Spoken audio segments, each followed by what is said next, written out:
Finally সময়ের দিন শেষ হয়ে এসছে।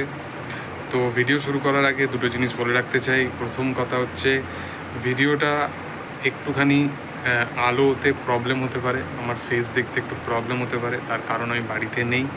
এবং এর সাথে সাথে আরেকটা জিনিস বলে রাখি, যেহেতু আমি বাড়িতে নেই সেহেতু আমি আমার মাইকটাও ক্যারি করছি না। তো সেই কারণবশত সাউন্ডেও একটু প্রবলেম বা একটু নয়েজ আসতে পারে। একটুখানি আজকের এই ভিডিওটা অন্তত অ্যাডজাস্ট করে নিও।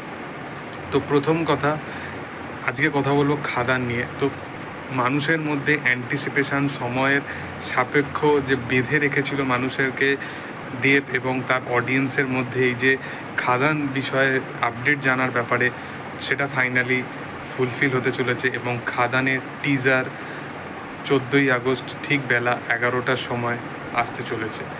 তো প্রথম কথা এটাই যে কেমন প্রমোশন, যেটায় টেক্কা যে ছবিটা দুর্গাপুজোর সময় কনফার্ম আসছে, কিন্তু টিজার আসছে আগে খাদানের। তো সেই বিষয়বস্তু নিয়ে অডিয়েন্সের মধ্যে একটা দারুণ লেভেলে কথোপকথন উঠে এসছে, দারুণ লেভেলে কথা চলছে। কিন্তু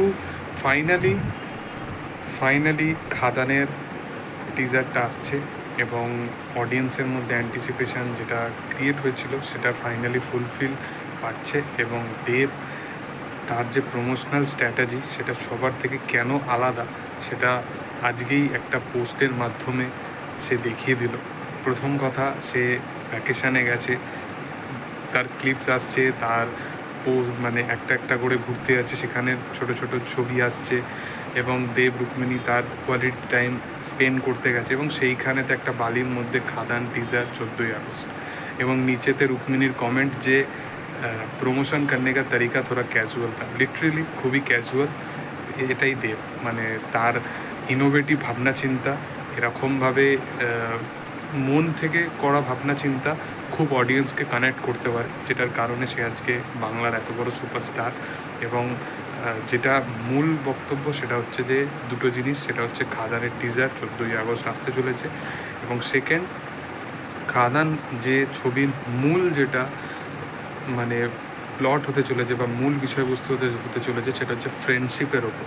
আমরা সকলেই জানি যে একটা কমার্শিয়াল কাজের জন্য একটা প্লট, বা যেহেতু প্রত্যেকটা কমার্শিয়াল কাজে যে ধাঁচ হয় সেটা খুব রিভেঞ্জের ওপর বেসড করে হয়। তো সেখানেতে সে কেন খাদান তৈরি হচ্ছে বা কেন এই জিনিসগুলো করছে, কেন সে রিভেঞ্জ নিচ্ছে, তার পিছনে একটা ব্যাকড্রপ থাকে।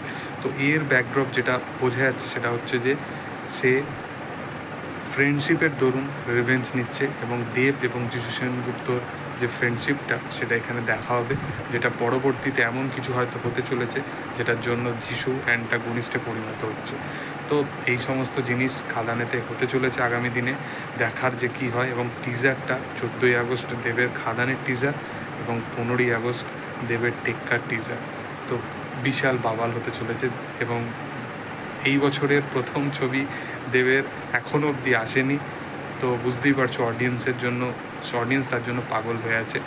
তো দেখার যে আগামী দিনে কী হয়। তোমাদের এটা নিয়ে কী বক্তব্য অবশ্যই কমেন্ট সেকশনে জানিয়ে দিও। ভিডিও যদি ভালো লেগে থাকে লাইক শেয়ার সাবস্ক্রাইব করে দিও। Thank you all, by.